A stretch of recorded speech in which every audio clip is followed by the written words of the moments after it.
ഓക്കെയാണോ? Sorry, net പ്രോബ്ലമാണ്.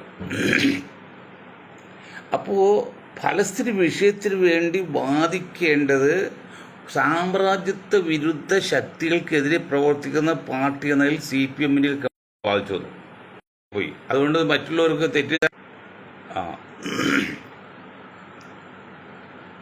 ഒരു communist പാർട്ടിയെ സംബന്ധിച്ച് സാമ്രാജ്യത്വത്തെ എതിർക്കുക എന്നുള്ള അവരുടെ കടമയാണ്, അവരുടെ ആവശ്യം, അവരുടെ ഉത്തരവാദിത്തമാണ്. അത് ചെയ്തപ്പോൾ മുസ്ലിങ്ങൾ കൂടി ബാധിക്കുന്നു. ഇവിടെ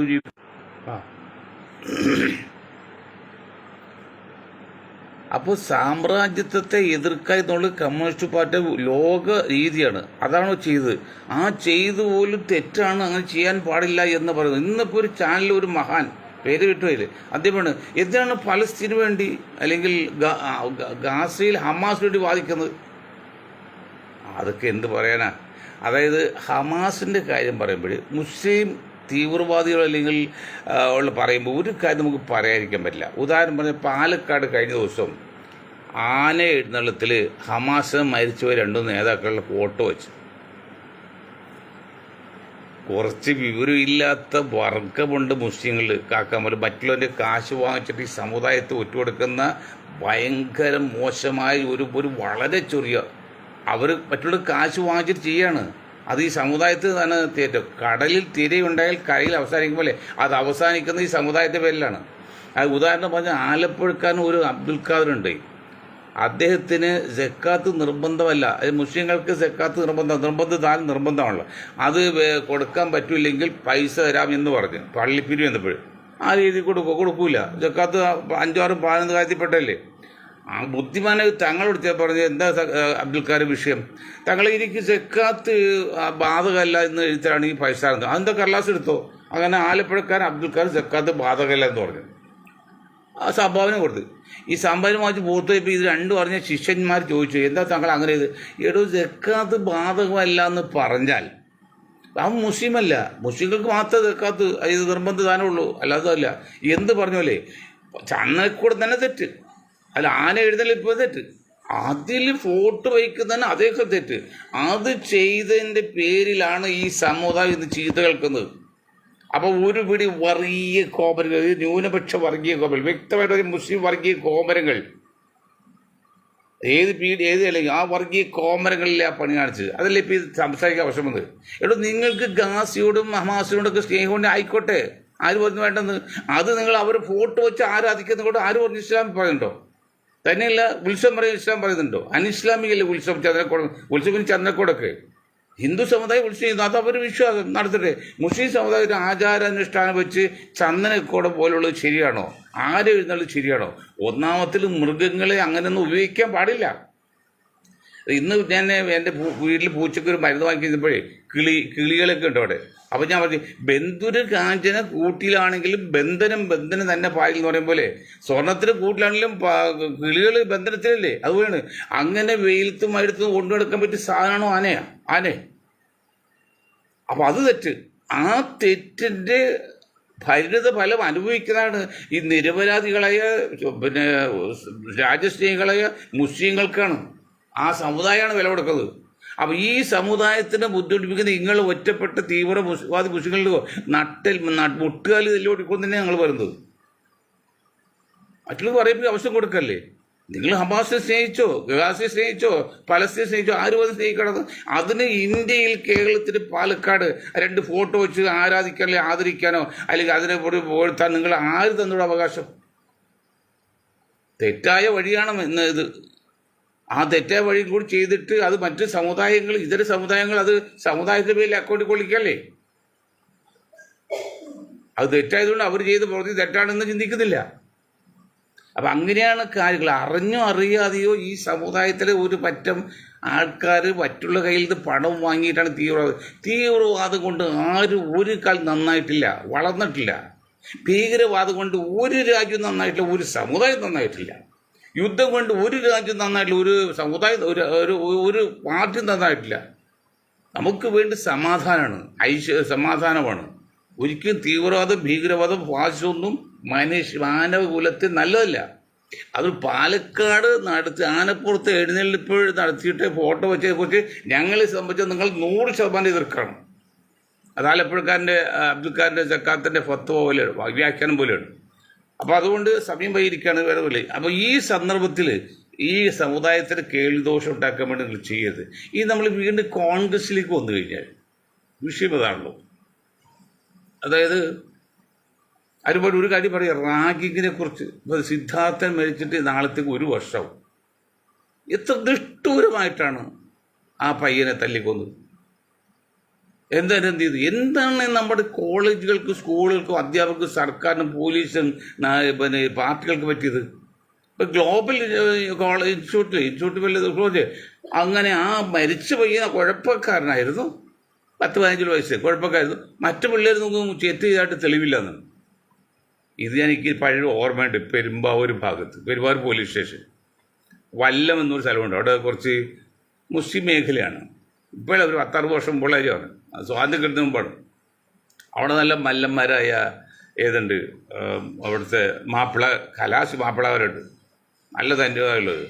അവർ 100-150 പോലീസ് സ്റ്റേഷൻ്റെ വരാന്തിൽ പറമ്പിൽ വന്നിട്ട് മുറുക്കി ചോദിച്ച് കത്തിയൊക്കെ എടുത്ത് നിൽക്കണം. അപ്പോൾ അറിയാവുന്ന പോലീസുകാർ പറഞ്ഞ്, സാറേ അവർ വന്നിരിക്കുന്ന പ്രശ്നത്തിലാണ്. എന്നുവെച്ചാൽ എന്തോ പോലീസ് സ്റ്റേഷനിൽ മോശമായ രീതിയിൽ നടന്നിട്ടുണ്ട്. അത് വിട്ടുകൊടുത്തില്ലെങ്കിൽ പോലീസ് സ്റ്റേഷൻ ആക്രമിച്ച് കൊണ്ടുപോകാൻ വന്നിരിക്കുന്നത്. ഞാൻ അത് പ്രോത്സാഹിപ്പിക്കല്ല, പക്ഷെ അതുപോലെ നട്ടിൽ ധൈര്യമുള്ള, കയ്യ്ക്ക് ധൈര്യമുള്ള ആണുങ്ങളുണ്ടായത് ഒരു രാജ്യമായി നമ്മുടെ ഇന്ത്യ, നമ്മുടെ കേരളം, എറണാകുളം. അതില്ലാതെപ്പോയി, ഇന്നെല്ലാം ഭീരുക്കളായിപ്പോയി. ആർക്കും ഒരു ആത്മാർത്ഥത്തിൽ ധൈര്യമില്ല. എല്ലാവരും പഴം പൂജികൾ. ഒന്നാമത് ആരോഗ്യമില്ല. ഇന്നിപ്പോൾ 1000 ആളെടുത്ത ഒരാൾ പോലും ആരോഗ്യങ്ങളില്ല. ജീവിത രീതി അതാണ്. കുടിക്കുന്ന വെള്ളത്തിലും ഉറക്കമില്ല. നമ്മുടെ പെൺകുട്ടികൾക്ക് ബസ്സിലേക്ക് യാത്ര ചെയ്ത് പോകുമ്പോൾ ഉറങ്ങിപ്പോവാണ്. കോളേജിലേക്ക് പോകുന്നത് 10 മണിക്ക് എത്താൻ വേണ്ടി. രാത്രി ഉറക്കമില്ല. ഈ മൊബൈൽ ഇട്ടുകൊണ്ടിരിക്കുകയല്ലേ. ആര് ചോദിക്കും? ചോദിക്കേണ്ട അച്ഛനമ്മയും കാണുന്നത് കണ്ടുകൊണ്ടിരിക്കുക. അപ്പം മുറിയിൽ പിന്നെ മക്കളോട് ചോദിക്കാൻ പറ്റുമോ? അങ്ങനെ അച്ഛനും അമ്മയും ഒരു റൂമിലും, അല്ലെങ്കിൽ 2 മുറിയിൽ മക്കൾ വേറെ മുറിയിൽ, ഇവരെല്ലാം മൊബൈൽ കണ്ട് അവസാനം ഉറങ്ങിപ്പോകുന്ന അവസ്ഥ ഉണ്ട്. അറിയാതെ കണ്ണടിച്ചു ആ സമയത്ത് കയ്യിൽ നിന്ന് പോകുള്ളൂ എന്ന് പറഞ്ഞു അങ്ങനെ നിൽക്കുകയാണ്. അപ്പോൾ ഗ്ലോബൽ സ്കൂളിൽ റിപ്പോർട്ട് വന്നറിയോ, കുട്ടികളൊന്നും തെറ്റ് ചെയ്തിട്ടില്ല, തെറ്റ് ചെയ്താൽ മരിച്ച കുട്ടിയാണ്, അവൻ കുഴപ്പക്കാരനാണ്. ഇനിയിപ്പോൾ ചോദിക്കില്ലല്ലോ. എന്തൊരവസ്ഥയാണ്.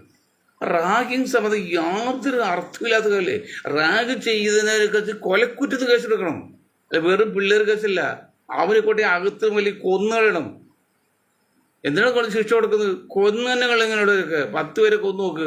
അത് സൗദി അറേബ്യ ഫൈസൽ രാജാവിൻ്റെ അടുത്ത് ഒരു അമേരിക്കൻ പത്രപ്രവർത്തകൻ ചോദിച്ചു, നിങ്ങളുടെ നാട്ടിൽ കൊലയാണല്ലോ, എന്ത് പ്രാകൃത രൂപമാണെന്ന് പറയും. അപ്പോൾ അദ്ദേഹം ചോദിച്ചൊരു ഭാഷയുണ്ട്, എടോ സംഗതി ശരി, ഞങ്ങളുടെ നാട്ടിൽ കൊല്ലത്തിൽ 4 പേരാണ് കൊല്ലുന്നത്. കൊലക്കത്ത് ചോദിച്ചു, നിങ്ങളുടെ നാട്ടിൽ ഒരു സെക്കൻഡിൽ 4 പേരെ വെടിവെച്ചോലാണ്, ഏതാ നല്ലതെന്ന് ചോദിച്ചോലെ. ശിക്ഷ കൊടുത്ത് ശക്തമായിട്ട് ഇവരൊക്കെ തീറ്റ കൊടുത്ത് ഇപ്പോൾ കോടതിയിൽ ജയിലിൽ വീണ്ടും സുഖസൗകര്യം വർദ്ധിപ്പിക്കുകയാണ്. ഇപ്പം സുഖമല്ലേ, പനി എടുക്കുക, ഒന്നും വേണ്ട, സുഖമായിട്ട് കിടന്ന് തുടങ്ങി എന്താ ജീവിക്കുക. ആരെങ്കിലും തെറ്റ് ചെയ്താൽ മതി. ഇപ്പം മജിസ്ട്രേറ്റിൽ ഹൈക്കോടതി കല്ലെറിയാണില്ല, ആരും പോലീസ് കൊണ്ടുപോകും, 10 വർഷം ശിക്ഷ, അതിന് സുഖമായിട്ട് കഴിയാം. അങ്ങനെയൊന്നുമില്ല. തെറ്റ് കണ്ടിട്ട് തെറ്റാണ് ശരി, തെറ്റാണെന്ന് ബോധ്യക്കാന്നല്ല, കൊന്നു തന്നെ കളഞ്ഞേക്കണത്, അല്ല പിന്നെ ഇട്ടുകൊണ്ടിരിക്കില്ല. അപ്പം അതുകൊണ്ട് ഈ സംഗതിയാണ് കോൺഗ്രസിനെ കുറിച്ച് പറയുമ്പോൾ, എന്ന് വ്യായാമം ഇല്ലാതെ വന്നോ അന്ന് മനുഷ്യൻ രോഗികളായി.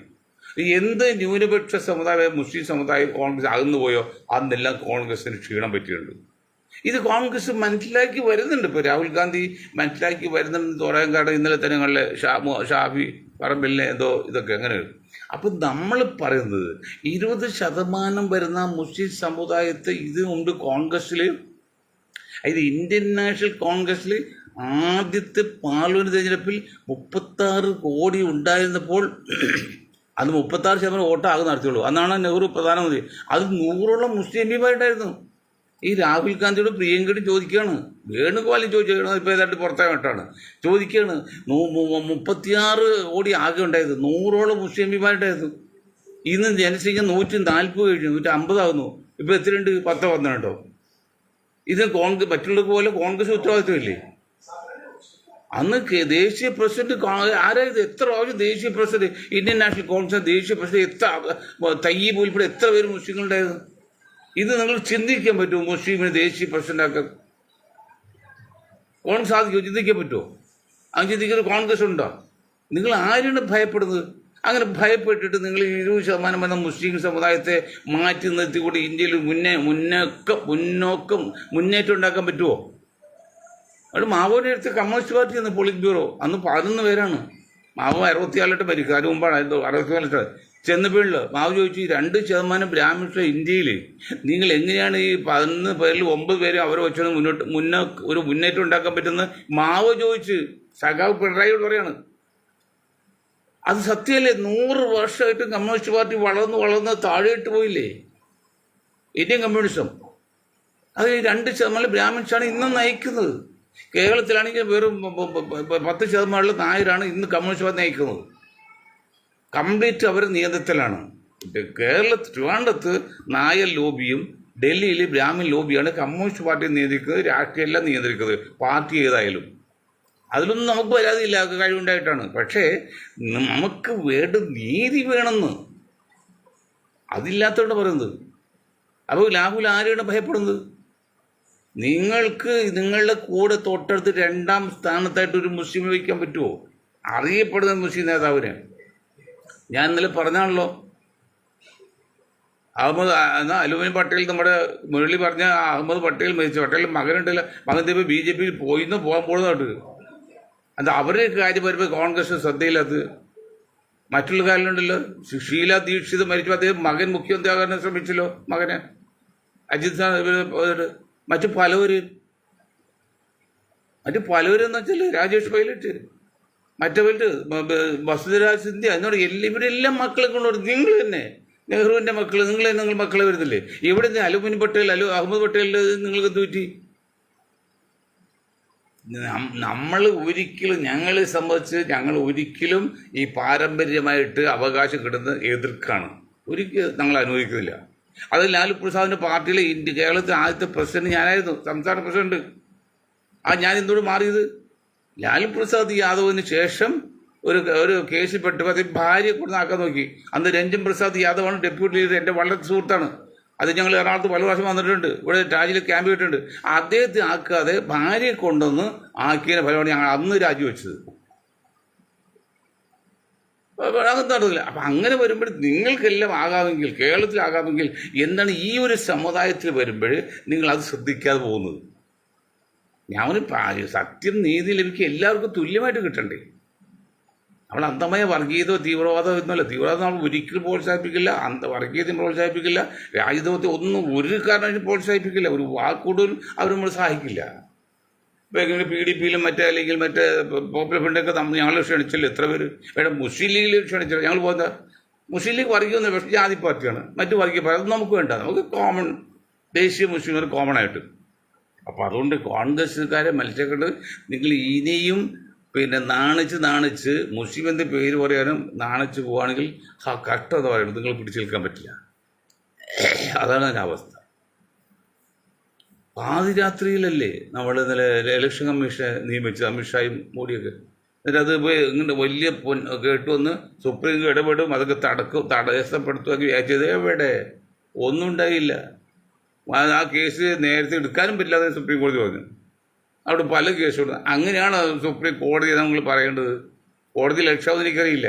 കാരണം ഇതുപോലെ നിർണായക കേസ് എടുക്കാൻ പ്രത്യേക വഴികളിൽ എടുക്കാൻ പറ്റില്ല എന്ന് പറയുമ്പോൾ എവിടെ നിയമം എവിടെയാണ് ചെയ്യുന്നത്? എന്താണ് അവസ്ഥ? ഇനി ജനാധിപത്യം പോയുള്ള അവസ്ഥ എന്താണ് ഇന്ത്യയിൽ? ഇതെല്ലാം നശിപ്പിച്ച് കഴിഞ്ഞിട്ട് ഈ സാധനം താഴെ പോകും. സംശയമൊന്നും കാര്യത്തിൽ സംഘപരിവാറിൻ്റെ ഭരണം, മോഡിയെ പോലെയുള്ള ഭരണമൊക്കെ ഇന്ത്യയിൽ പോകും, അത് സംശയക്കാത്തില്ല. പക്ഷെ അപ്പോഴേക്കും ഇന്ത്യ ഒരു പരമാവും.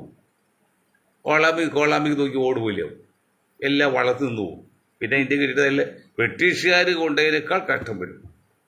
ബ്രിട്ടീഷുകാർ ഇന്ത്യ എങ്ങനെ നശിപ്പിച്ച് പോയോ അതേക്കാൾ കഷ്ടപ്പെടുക. കാരണം ഈ ടെലികമ്മ്യൂണിക്കേഷൻ ഡിപ്പാർട്ട്മെൻറ്റിലെ എത്ര ലക്ഷം കോടി രൂപയുടെ ആസ്തി ഉള്ളതാണ്. അതിപ്പോൾ ടാറ്റ കൊടുത്തത്. അങ്ങനെ ഓരോന്നും വിമാനം എന്നുണ്ടെങ്കിൽ